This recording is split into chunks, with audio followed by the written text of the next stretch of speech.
On today's Prophecy in the News, we're going to look again at the ancient book of Enoch. Now, I've read a lot of books that come from the ancient past. I've never read one before that predated the Bible. We have a lot of interesting books such as the Apocrypha, writings of the 1st, 2nd century church fathers. But when it comes to the book of Enoch, it is a real wonderful read. And we have seen the book of the Watchers, we have looked at the book of the parables, and now we come to the third book, the third of 7 scrolls that make up the ancient book of Enoch, and this one is called the book of the luminaries. It is the story of the sun and the moon. Gary Stearman is here to discuss with me the ancient book of Enoch. And JR, let's start out right off the bat talking about something, a term that Enoch uses, because it's going to become important to understanding what we're talking about today. Enoch 33:2-3 says, I saw the ends of the earth where the heavens rest and the portals of the heavens open. He's talking about the portals of the heavens. Now, in this discussion, in this section that we're going to be getting into today, we're going to be talking about portals. Let's explain that. Okay, the very next verse says, and I saw where the stars come out from heaven. These portals, by the way, which he counts, he said, and I counted the portals, are the constellations. The constellations are the divisions of the heavens where the sun comes up at daybreak. And so there are 12 constellations. And that means then that at the beginning of Nisan, during the month of Nisan, the sun comes up in Aries. And the next month it comes up in another constellation, another and another, until it goes through all 12 constellations. And here they are called portals. You know, Gary, it would seem to me that Enoch would have called them by their names. But nowhere in this book of the luminaries do we have the names or the story associated with the names of the ancient constellations. Now, I feel that God originally wrote his Bible in the stars before Moses wrote the book of Genesis. However, idolatry came along, and the angels that fell caused men to worship the stars, the constellations, as gods. And especially, you know, the planets that move around through these constellations. The sun became a god, the moon became a goddess, Pluto, and there was Jupiter and Aries and so on. Well, we have these constellations that originally told a story. Virgo, the virgin, brings forth the Son of God. And 12 months later, we have Leo the lion, which is a prophecy of the second coming of Christ as the lion of the tribe of Judah, pouncing on Hydra, the many-headed dragon. But in the days of the Israelites, beginning with Moses, for example, Moses saw the idolatry of Egypt and how they worshiped those constellations as gods. And God said in the second commandment, you shall have no other gods before me, not worship anything that is in the heaven above. So when the book of Enoch was edited by some rabbis, they took out all those names. And all we have left here in this book of the luminaries is the sun and the moon and the portals. We don't have any of the names of the portals or the story associated with them. Now, we think of a portal maybe as an opening, and maybe it is. Maybe that's a good image. We're going to be looking here at section 13, chapter 72, the book of Enoch, and it has to do with luminaries. Verse 1 says, the book of the courses of the luminaries of heaven, how it is with each one of them as to their classes, their governments, their times, their names and origin, as to their months, which their leader Uriel, a holy angel who was with me, showed to me, and their whole description as it is he showed to me, and how it is with respect to all the years of the world and to eternity, till a new creation is made, which will continue to eternity. So I think Enoch wrote this, JR. It really sounds like he did, and it really sounds like he had an awareness of the dispensations. particularly the far distant future, the new heavens and the new earth. Yes, we've got the very statement here that the sun and the moon, you can count on them until that day when God recreates everything. And when John wrote about the new heavens and the new earth, I think he was well aware of this particular passage in the ancient book of Enoch. That's one of the reasons why Jude quotes from the book of Enoch. And all of the early church leaders loved the book of Enoch. It was a very popular book in those days. Yeah. One of the interesting things, Gary, about this book of Enoch is in the days of Enoch, they didn't have 12 hours to a day. According to this book of the luminaries, the day had 9 parts and the night had 9 parts for a total of 18 instead of 24. So, and we think about that. When did the 12 hours in a day or the 24 hours in a day, 12 in the day, 12 in the night, where did these hours come from anyway?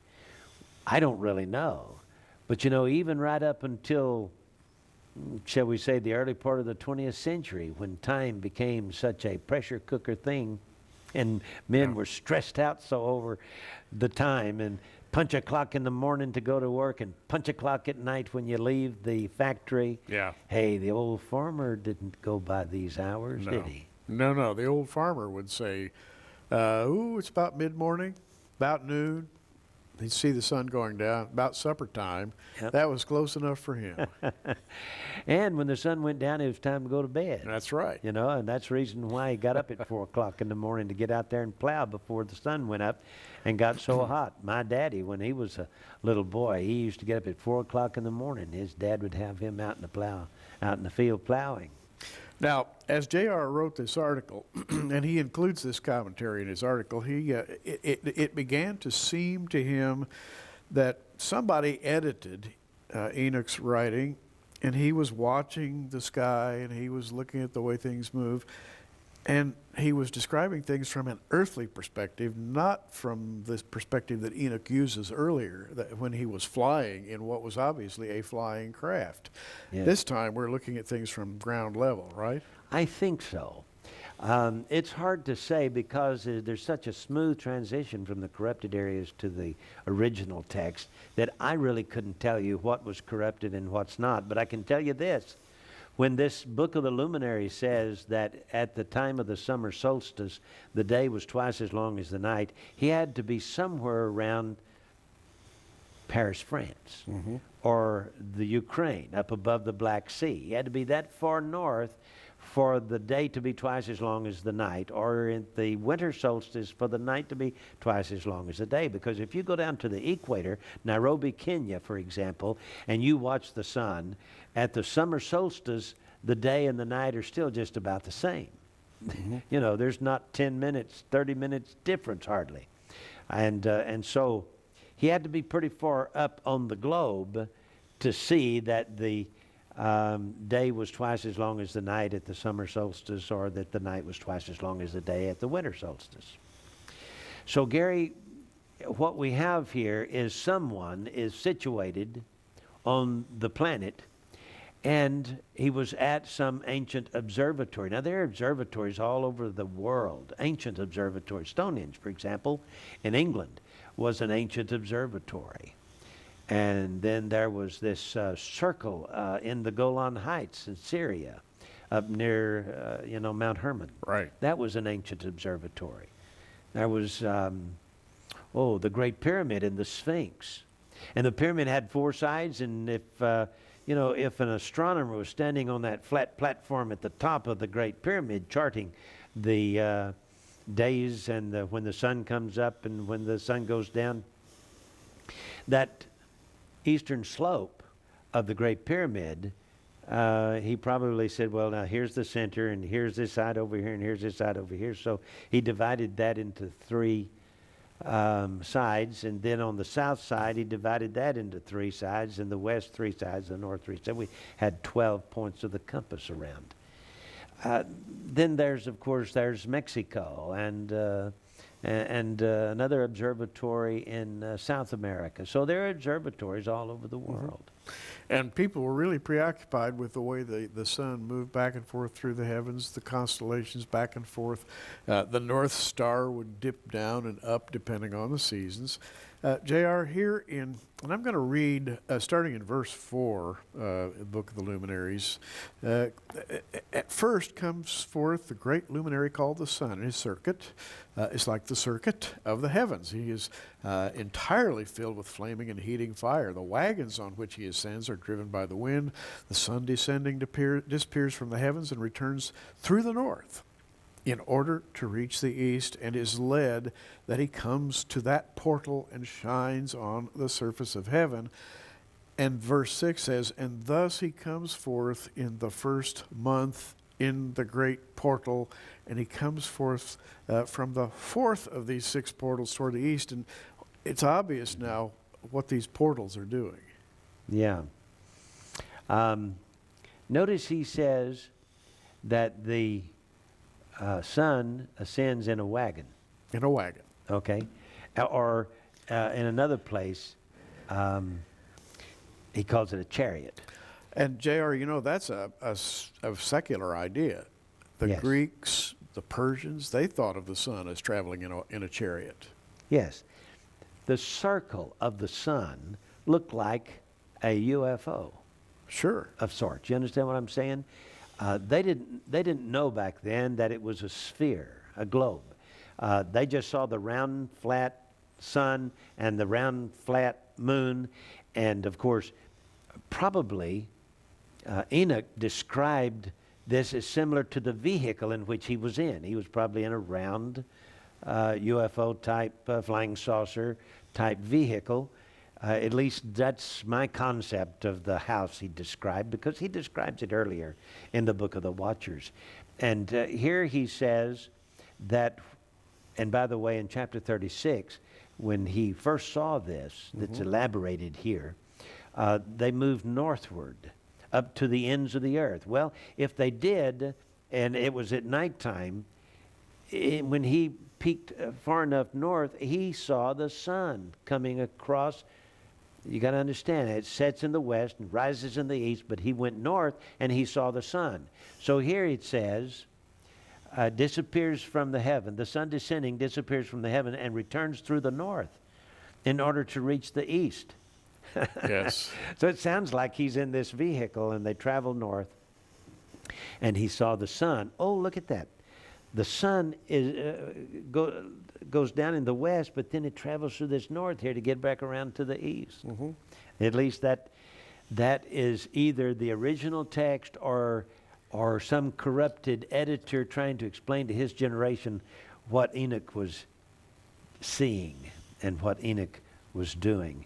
But to say that the sun is a wagon that's driven by the winds, this has got to be corrupted text, in my opinion.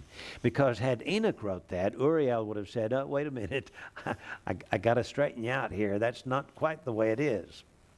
So what we have here are these disc-shaped sun and moon, here called a wagon or chariot. Gary, that just really sounds like the angels flew around in disc-shaped chariots. Celestial vehicles. Now, the text gets very complex. There's no way that on a program of this length we could describe all of the variations of the portals and the mornings and the day count and all of those things. But it is fascinating that ancient man was utterly preoccupied with trying to develop a system to understand God's heavens.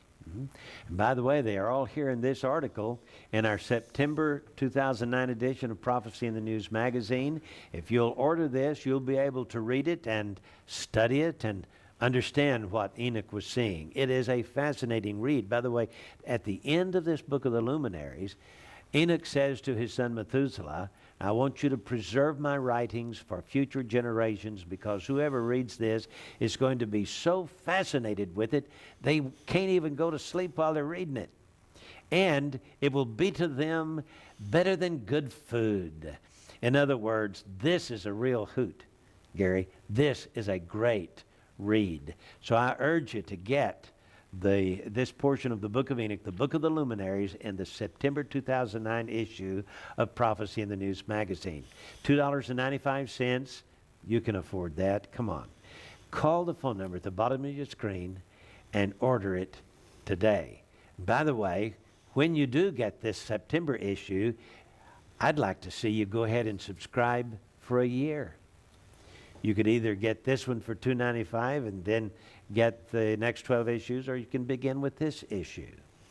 And you can get the next 12 issues then. For the next year, you'll be able to follow our prophetic studies. And if you will, subscribe for a year, I want to send you 4 books, $48 value. Now, these 4 books are our writings. Here's The Mystery of the Menorah and the Hebrew Alphabet, Hidden Prophecies in the Song of Moses, Guardians of the Grail and the Men Who Plan to Rule the World, and They Pierced the Veil and Saw the Future, a study of the 12 minor prophets. These 4 books can be yours absolutely free when you subscribe to Prophecy in the News magazine for the next year. So call today, will you? Let us hear from you. And your subscription will help us to maintain our budget and this television program. I hope you will. Order it today. Gary? Enoch describes the motions of the sun, and then he gets into the lunar year, the motions of the moon. Before we get into that lunar year, J.R., there's one comment here that's kind of interesting, because in verse 37 of the section we've been reading, he talks about the light of the sun shining 7 times stronger than the light of the moon, even though they're both sort of the same size in appearance. Yes. Now, I don't know how early astronomers decided that the sun was 7 times brighter than the moon. Mm-hmm. The moon, of course, has no light of itself, and even here in the Book of the Luminaries, they say that this moon reflects the light of the sun.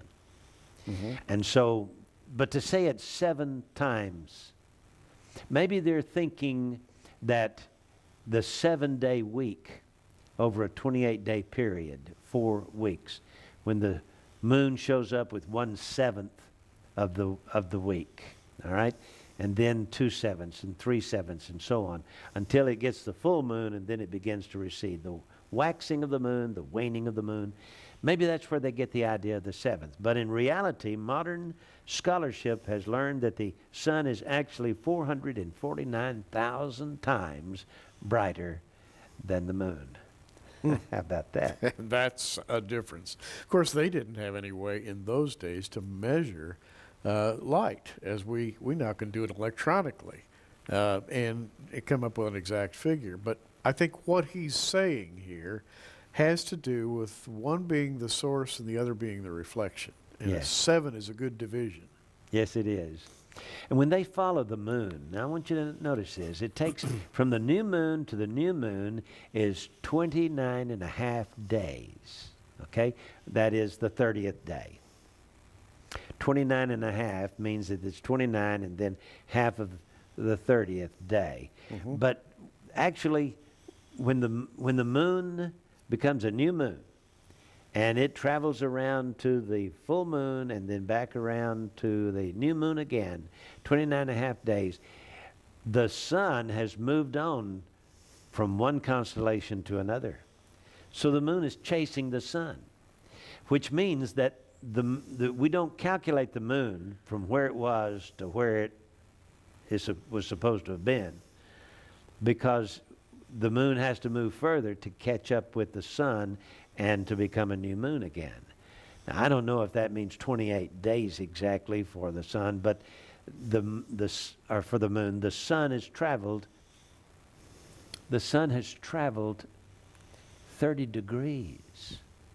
And the moon has to catch up with it in order to be a new moon, hence 29 and a half days. And it's all very complex. And the interesting thing is that here, as we move into chapter 73, talking about the moon, it says, "And after this I saw another law with reference to the smaller luminary whose name is the moon." And we began to get into the count of lunar days here. Great observatories have been built to explain the complexities of the movement of the sun and the moon. Yes. This is not done in quite the same terms as modern astronomy does it. And yet it is a fascinating read. Oh, it is. And of course, as Gary said, it gets a little bit complex, so we're not going to deal with it in detail, but it is a fascinating read. I hope you'll get the article and read it for yourself. Now let's come to chapter 76 and the winds. This is fascinating because though Enoch wrote about this, it was evidently edited by someone who lived in Israel during the occupation of the Jews from the time Joshua brought them across the Jordan River until the Babylonian captivity from 1451 BC to 606 BC. During that period of time, the rabbis or some Jewish astronomer edited the work. So we have some corrupted text here. But Gary, it's really fascinating to see how he begins with the eastern wind, which means, and by the way, this is true in Israel today. If you'll get an Israeli map, you'll find out that the top of the map is east, not north. You know, here in the United States, we have all of our maps situated toward the north. And you're looking at it, you're looking north.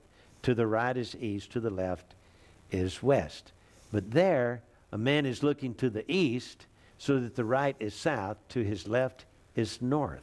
And you can see that in this writing. Now, verse 1, chapter 76 says, "And on the ends of the earth I saw for all the winds 12 portals open, from which the winds come and blow over the earth." So we're talking about portals again, but these are not quite the same as the constellations we were talking about before.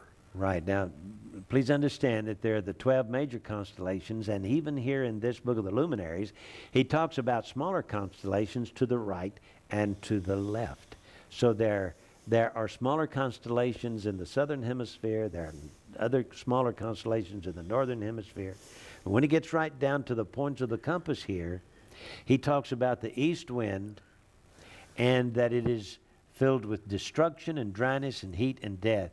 Gary, he's got to be standing in Israel, in my opinion, because the east wind is coming across the Arabian desert. Yeah. No wonder it's dry. Well, even in the Bible, an east wind portends a curse from the Lord. An east wind is thought of as an accursed wind. Yes. Coming off the desert. But to the east, there's more than just the direct east wind. There is the northeast wind and the southeast wind. And so he delineates that. He says that at one point we have the right mixture that brings forth rain and fruitfulness and peace and dew. And through the third portal toward the north comes forth coldness and dryness. And all these are the east winds. Then he talks about the next series, the winds that come from the south. And he says that there are 3 portals there. That's south, southeast, and southwest. And from the southeast comes forth heat, and from the south comes forth sweet incense, dew, and rain, and from the west, that is the southwest, comes grasshoppers. Well, Gary, that's got to be from Egypt. Absolutely, blowing up from North Africa. So he talks about the south winds, and then he talks about the north winds, and in the north there's the northeast and the northwest and the north. And then the westerly winds, there's the southwesterly winds and the northwesterly winds and the westerly winds. So it's a fascinating read as we get into this study. But Gary, one of the interesting things here in chapter 77, he calls this first wind eastern. He calls the second one southern. So he looked to his right and he describes the southern winds. And then he says, because the Most High descends there. It's called south, or the southern winds, because the Most High descends there. Well, Gary, south of Israel, God descended on Mount Sinai. That's right. So in my opinion, this was edited by some editor who was trying to describe it to his generation and saying, oh, you remember those south winds? Remember? That's south because that's where the Lord came down. It's centered on Israel. This whole commentary is centered in Israel geographically. And these portals are as though you were standing on the horizon just looking off in a given direction. After he talks about the Most High descending in the south, he then comes around to the west wind, which he calls diminishing, because there the luminaries of the heavens diminish and go down. Sun sets in the west. And nothing could be simpler. Yeah. So it's really a fascinating read. Hope you'll get this article and read it for yourself.